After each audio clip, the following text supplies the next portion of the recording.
kulanti wanaagsan kuna soo dhawaada daawadayaal xarunta wararka dunida ee BBC London qodobada wararka caalamka ugu waaweyn naxdin iyo argagax ayaa ka dhacay Manchester markii uu qof isku qarxiyay meel bandhig faneeda oo uu ka socday bandhig faneedkaasi 22 qof ayaa ku dhintay oo caruur ay ku jiraan waxaanu la kulmi doonaa haweenay baratay cilmiga hawada sare oo ku dhiirigelisa da'da yarta ee Kenyaanka ah inay wax ka ogaadaan dunida iyo waxaanu sidoo kale idin haynaa nin ku garaaca violinka magaalada burburtay ee Mosul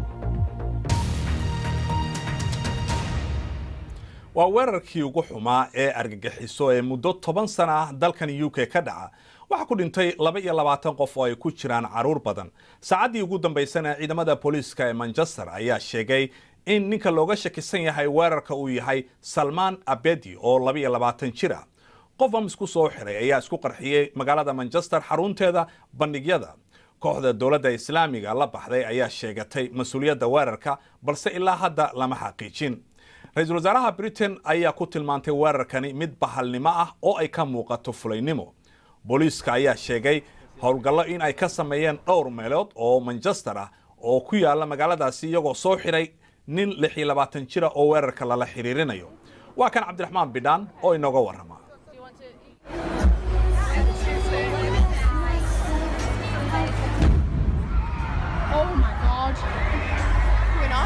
waa markii dhalinyaro badan oo ka soo qayb galay caways bandhig faneedii ay dhan walba yaaceen ee ay baqdeen waxaana dhacday in kumanaan qof ay isku qaadeen albaabada oo ay isjiidhaan si qof waliba uu naftiisa u samata bixiyo waxaan isdhahnay aan orodno waan orodnay albaabka ayaan ka baxnay ilaa hoteelka banaankiisa waxaan maqlayay qaylo iyo dad oynaya qof walba meel ayuu baxsanayay waxay ahayd xaalad jahwareer ah ciidamada booliska ee magaalada Manchester ayaa ku baaqay in dadweynuhu ay digtoonaadaan inta ay socoto baadhista wixii dhacay muhiimaddu waxa ay tahay in la ogaado haddii qofka weerarka qaaday uu keligii ahaa ama shabakad uu ku xiran yahay qofka weerarkaasi qaaday waxaan xaqiijinayaa inuu dhintay kooxaha xagga caafimaadka ee u soo gurmaday mashaqada halkaasi ka dhacda ayaa sheegay in dad badan oo dhaawaca ay ku jireen falliidhyo biri ra'iisul wasaaraha dalkan Britain waxa ay ka hadashay ficil walbo argagixiso ah waa mid fulaynimo ah oo lagu weerarayo dadaan waxba galabsan walow weerarkan uu yahay mid aad u xun oo fulaynimo ah oo si ula kac ah loola eegtay dad masaakiin ah caruur aanan isdifaaci karin iyo dhalinyaro oo ahayd in ay ku raaxaystaan mid ka mid ah habeenada ugu xusuusta badan noloshooda bandhig faneedkan oo ay ka heesaysay hobolada Mareykanka ah ee Ariana Grande madaxweynaha dalka Mareykanka Donald Trump oo ku jira socdaalkiisa bariga dhexe ayaa isaguna waxa uu cambaareeyay dhalinyaro qurxoon oo tiro badan waxna galabsan oo noloshooda ku raaxaysanayay ayaa waxaa laayay kuwa nolosha ka haray waxaan ugu yeerayaa inay bahallo yihiin sababtoo ah waa erayga ay jecel yihiin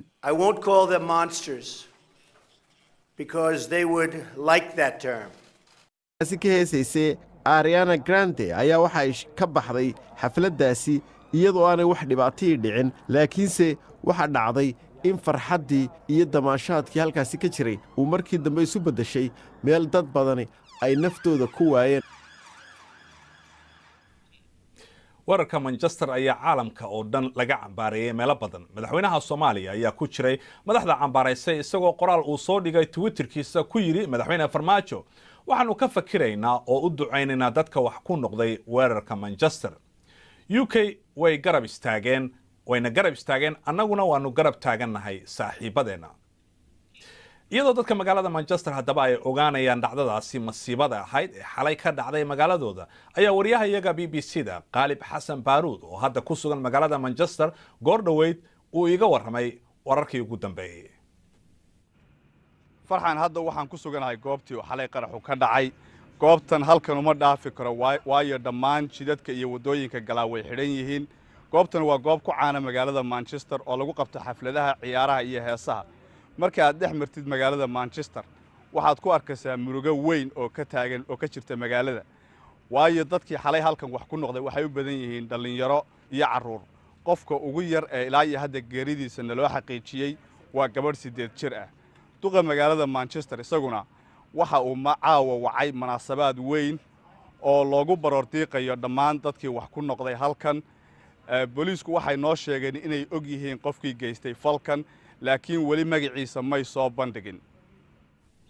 faahfaahin dheeraada oo ku saabsan qaraxaasi ka dhacay Manchester iyo warbixino kaleba waxaad ka heli kartaa boggeena bbcsomali.com adiga oo ka galaya moobilkaaga. bal markan aynu eegno qodobo kale oo ku jira wararka maanta. jilaaga Britishka Roger Moore oo lagu yaqaanay filmadii James Bond ayaa geeriday isagoo 89 jira. waxa uu qabay kansar. Moore waxa uu door actor ka jilayay filimka 007 oo uu kala wareegay Sean Connery 73. wuxuu jilay 7 filim muddo 12 sanadood gudahooda.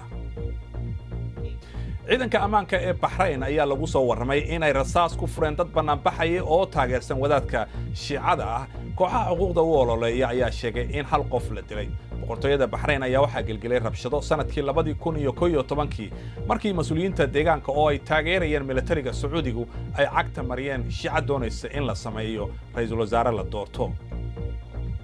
qiimaha saliidda cayriinka ayaa hoos u dhacday kadib markii uu soo baxay warka ku saabsan in maamulka Trump uu qorsheynayo inuu iibiyo kala bar kaydka rasmiga ee Mareykanka. arrintan ayaa qayb ka ah qorshaha miisaaniyadda ee dhawaan lagu dhawaaqayo. malaayiin haweena oo reer Indonesia ayaa qoysaskooda ka taga si ay dibadda uga soo shaqaystaan, gaar ahaan Khaliijka iyo Asia.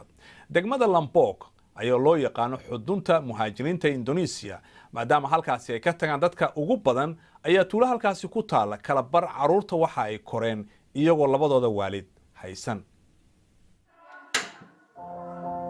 eli waxa ay la noolayd ayeedeed taniyo markii ay da'deeda ay ahayd 11 sano. ma aysan arag hooyadeed muddo laga joogo 6 sano.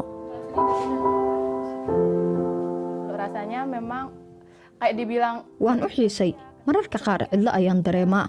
hooyaday dal kale ayay shaqo u aaday kadib markii ay kala tageen aabbahay. xilligaasi waxaan jiray 5 sano. aad ayaan u niyad jabay. waxaan rabay in hooyaday ay nala joogto, balse ma aysan dhicin.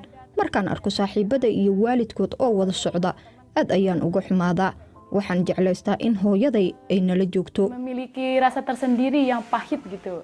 aad ayay ugu dadaashaa waxbarashada, waxayna fasalkeeda ka gashaa kaalinta koowaad.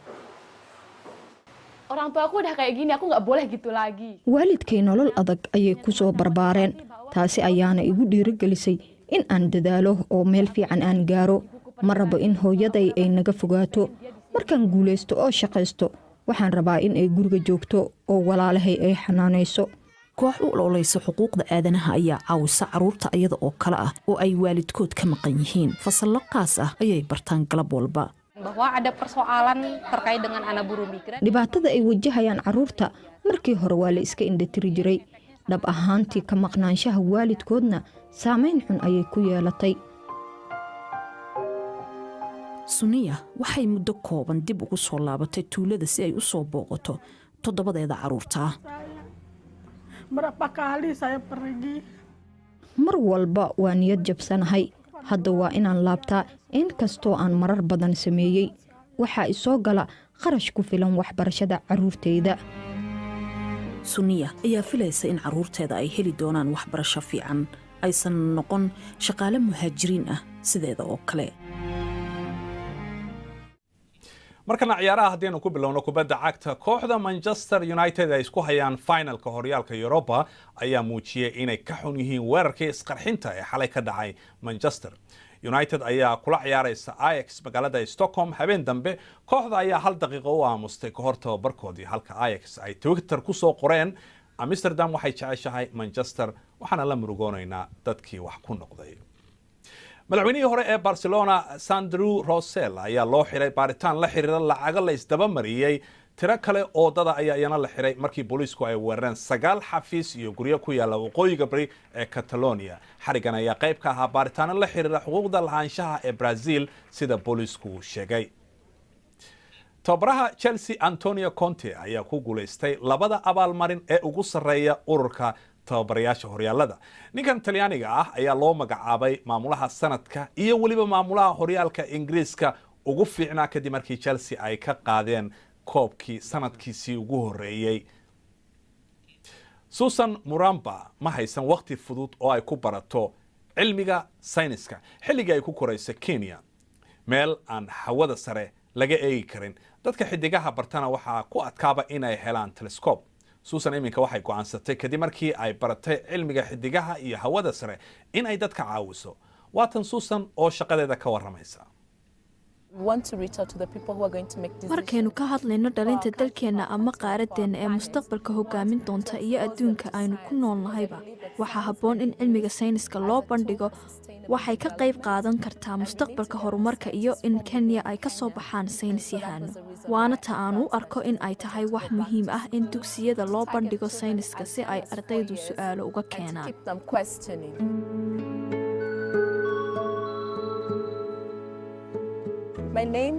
magacaygu waa Susan Muramba. waxay khabiir cilmiga xidigaha ah dadkana gaadhsiiya. markii hore maan jecleen cilmiga hawada sare, laakiin had iyo jeer sayniska iyo xisaabta ayaan xiisayn jiray. markii aan jaamacadda bilaabay waxaan raacay koox xidigiska ka shaqeeya oo iskuullada booqda. waxaan dugsiyada ka caawin jiray xagga sayniska. waxay igu keentay xasuus anoo ka fikiraya maxaan markii hore u waayay dad sayniska ii sharaxa. waxay ii noqon lahayd wax weyn oo sayniska ayaan sii jeclaan lahaa. dabcan markii hore weligay maan isticmaalin diirad ama doorbin. waxaanay taasi ahayd caqabadii ugu horreysay ee iga hor timid. maan garanayn cirka habeenkii. maan garanayn dad sidaydoo kale habeenkii inay cirka eegaan jecel. waxay igu ahayd keli. laakiin wakhti yar kadib waxaan bartay dad badan oo iyaguna xiiseeya. taasi waxay keentay inaan barto xidigiska. ninkayga ayaanu kulannay 2013. isagaana keenay fikradda ah diiradda wareegta. waxay nala noqotay inaannu doorbinkaasi ama diiraddaasi la wareegno oo ay carruurtu ku eegaan hawada sare iyo xidigaha. 2 sano ee u dambeeyey diiradda wareegtaa waxay booqatay boqolaal iskuul.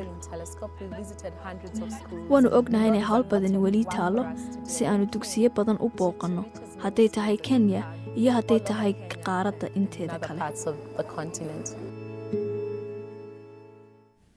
ciidamada Ciraaq oo wali ka dagaalamaya Mosul si ay kooxda la baxday dawladda Islaamiga uga saaraan galbeedka magaalada ayaa haddana bariga magaalada waxaa lagu qabtaa bandhig music.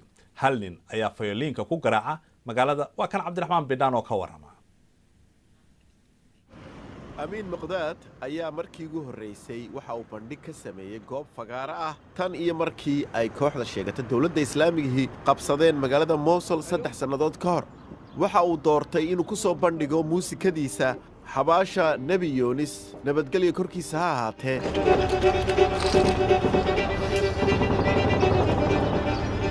waxaa meel fog laga maqlayaa rasaasta iyo qaraxyada ka dhacaya magaalada Mosul, laakiinse isagu waxa uu tumayaa muusigiisa. laakiin halkan waxa uu isagu ku tumayaa muusigii uu sameeyey intii ay kooxda Daacish haysatay magaalada Mosul. anigoo ka faa'iidaysanaya fursaddan waxaan farriin u direeyaa adduunka dhammaan fikradaha ka horjeeda xorriyadda iyo argagixisada in muusigu uu yahay wax qurux badan, qof kastoo ka horjeedana uu xun yahay. amiin muqdaad ayaa magaalada Mosul isagu waxa uu ka qaxay 3 sannadood ka hor, laakiinse bil kadib ayuu soo noqday oo waxa uu yidhi bal qalabkaagii muusikada aad soo qaadatid, inkastoo uu markii dambe halkaasi ku xanimay. inta kadib ayaa kooxda dawladda Islaamiga sheegata ciidamo ka tirsanay waxa ay galeen gurigiisa, waxaanay la wareegeen dhammaan qalabkii muusikada halkaasi yaallay, isaguna lafihiisa u baxsaday oo meelahaasi isku qariyey. waxa uu dib u soo baxay markii ay ciidamada Ciraaq ay la wareegeen magaalada Mosul. dagaal ayaa iminka ka holcaya dhanka galbeed ee webiga Tigris. ayaa bandhig faneedkani waxa uu yahay guul u soo hoyatay dhaqanka. warkan iyo kuwii ugu dambeeyaba waxaad kala socon kartaa oo aad ka helaysaa boggeena bbcsomali.com. inta ayaan ku soo gabagabeynayaa intaanu mar kale kulmayno. habeen wanaagsan.